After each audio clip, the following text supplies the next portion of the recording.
Wagwan people, this is your boy Rome. Welcome back to the channel. You guys are watching the fourth official, that place and the only place you can get that Jamaican American views on football with a heavy bias towards Manchester United. Want you guys to take a second for me and smash that like button. Make sure you subscribe to the channel as well and share this with your friends and YouTube family. We want to create a community around here that we can talk freely and candidly about football, reggae boys, Manchester United on a whole. And without any further ado, referee, blow the whistle. Let's go! So people, you know we had a game yesterday. And this is not necessarily a match review because I don't think I'll be doing a match review on that particular match.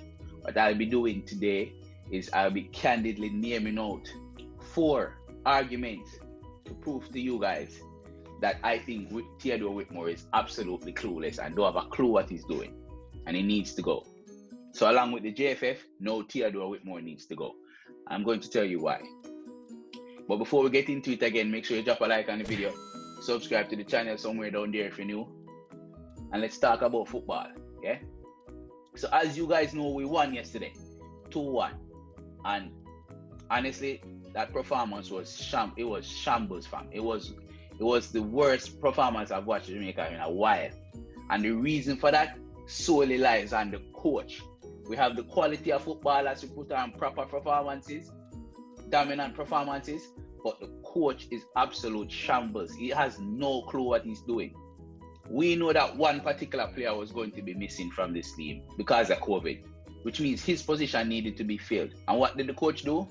The coach named out a 4-4-2 formation with 2 strikers. The man that was missing was playing in a central attacking midfield role. And this coach, literally, without a doubt, put out a 4-4-2 formation and did not cover the position or spaces in which the absent player was covering. How that makes sense? Football is all about spaces and thirds. You have the defensive third, the midfield third, and the attacking third.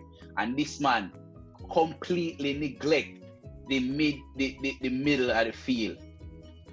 That connective portion that puts the midfield connected to the attack. He completely neglected it when he picked the team. You're going to pick 2 strikers, Shamar Nicholson and Corey Burke, both of which are going to be staying on their defender, trying to get the ball and trying to attack. And then you're going to play 2 midfielders, right? One of which is a defender converted to a midfielder, Michael Hector. So Michael Hector's natural position will be standing in front of the centre backs and protecting the centre backs, which he did absolutely well yesterday. Michael Hector had a great game because his job was to stay in front of the centre backs as a defensive midfielder and protect the centre backs. He's not a ball playing footballer, right? And then next to him, you put Daniel Johnson. Now my understanding is that Daniel Johnson's role was supposed to be that number 8, moving from defense to attacking at the midfield. Explain to me how you expect the role to play like that as a coach if you have 2 forwards sitting at the defensive line of the opponent, 2 wingers up there, half line or above, playing in an attacking role. And Daniel Johnson was supposed to take the ball off of Michael Hector and move the ball 30 to 40 yards to get into the attacking third. How is Daniel Johnson to do that? There is no one between Daniel Johnson and the strikers, which this space is 30-something yards. What type of coaching is that? If you're going to play a 4-4-2, conventional knowledge tells you that you have to play a 4-4-2 with a diamond. Meaning you tell Leon Bailey and Blair Turgott to come back and play in a traditional midfield right wing, left wing role. Have Michael Hector sit at the tip of the diamond and Daniel Johnson dominate that part, the other tip of the diamond, which means Daniel Johnson now becomes that connective tissue between the strikers and the midfield, fam. Theodore Whitmore is absolutely clueless, bro. How do you do that? How do you set up a team for have 2 defensive midfielders just sit back here and then there's absolutely nothing to connect the forwards with the midfielders? Why do you think we look so sloppy in so many portions, in such long portions of the game yesterday? We didn't have anyone between Daniel Johnson and the strikers. I remember Daniel Johnson did have to come back closer to the defensive third to pick up the ball from Michael Hector because Michael Lecter is not making a 20, 30-yard pass to Daniel Johnson. The most Michael Lecter will do is turn and put it laterally or a side pass 10, 15 yards to Daniel Johnson, which means Daniel Johnson is picking up the ball in his defensive third. What type of responsibility does he have now to get past 4 or 5 men in the midfield to get the ball to Shamar or to Corey Burke? The maths no make sense. You guys none of it no make sense. None of it no make sense. And I really like an opportunity for you guys to tell me in the comments how setting up the team like that make any sort of sense. Tapa Whitmore is clueless and there's no explanation aside from that. Tapa Whitmore is absolutely clueless. Speaking about the wingers, here's the second reason why I think Tapa Whitmore is clueless and he should be out of the job by the end of the Gold Cup. The entire time, Guadeloupe left back was bullying Leon Bailey. He had the best of him on multiple occasions. Yes, he fouled him a whole lot as well, but Leon Bailey could not get any glory past that left back. As a coach, as someone who's been through the rounds of coaching schools and all sorts of stuff, you see that one of your best players is having a half day versus a particular player, and you do not make any sort of tactical changes to fix that. Now, I'm not saying take off Leon Bailey, but what I'm saying is if you see 45 minutes in a Leon Bailey is not getting anywhere near that left back, put him on the right. You already made the decision to play 2 big strikers up front. Shamar Nicholson and Corey Burke are about 6'4", which means they should be able to jump and win headers consistently 7 out of 10 times. Why are you not then playing Leon Bailey on the left, playing Blair Turgot on the right, and making sure that they play as wingers, go down the flank, put a cross in? If Leon Bailey is not having fun, or if Leon Bailey is not having a good day on the right hand side, why not switch it up, fam? Where is the innovativeness in this coaching staff? The antiquated thinking of these men don't make any sense. Again, going back to the first point, you have an area, a space that is completely empty, void of any action from the Jamaica football team, because we have 2 strikers occupying the back line, nobody occupying that third between the half line and the defensive third, that 25 to 30 yards. Why not put in Tariq Magee in there? Tell him to go in there, because Flemo is a different type of footballer, we know this. But Tariq Magee with his close control and skills can go in there and make something happen in that particular area. Similar to what Ravel Morrison would have been doing. But the coach, the antiquated thinking of this man, the back in the day thinking football evolve and leave him like how it leave Mourinho. The man needs to go. Third reason why I think Tapa Whitmore is absolutely clueless and needs to go is Shamar Nicholson. Leave it at that. Shamar Nicholson should not start another game for Jamaica in this competition. I mean, I say it with my chest. If you disagree with me, let me know in the comment as to why you think Shamar Nicholson deserves to start another game for Jamaica in this World Cup. The goal him scoring at the first game, yeah, good goal. I give you that.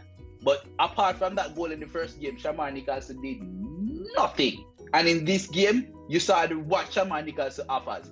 Absolutely nothing. Corey Burke show him up completely. You would think 2 guys with the same set of attributes, same height, same build, will come and give you something that, worth for you to talk about. Corey Burke absolutely show him up. And I'm not even talking about the goal that Corey Burke scored. Although it was a great goal, Corey Burke's all-round game showed up Shamar Nicholson completely. You realize Corey Burke looked like a threat every time he get the ball. Down the flank, through the middle, regardless. Shamar Nicholson offered this team nothing. Yes, he played 81 minutes.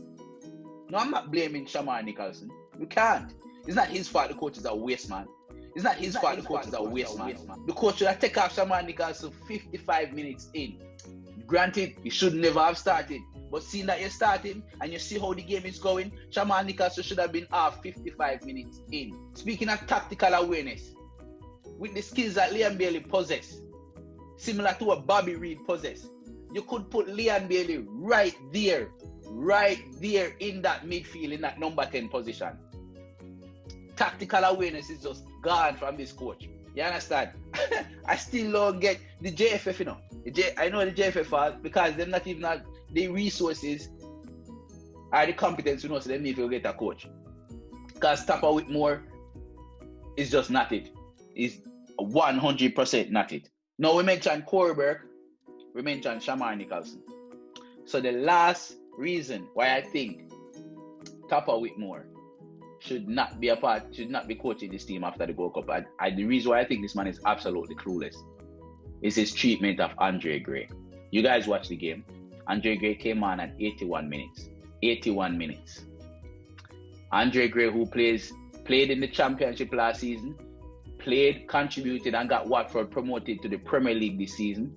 And Andre Gray cannot start in the Jamaica team over Shamar Nicholson, who plays in the Belgium League, and Corey Burke, who plays in the MLS. Why is Andre Gray not starting for this team? Why is Andre Gray not starting for this team? No, for me, I thought Andre Gray didn't get picked because he didn't have a passport. Then we learned that Andre Gray had a passport. Then I'm hearing from people that I'm inclined to believe that he got his passport after the 23-man squad was picked, because there was a mix-up with his name, Gray, as opposed to Grey. All right, I'm going to give the JFF that. I will give you that.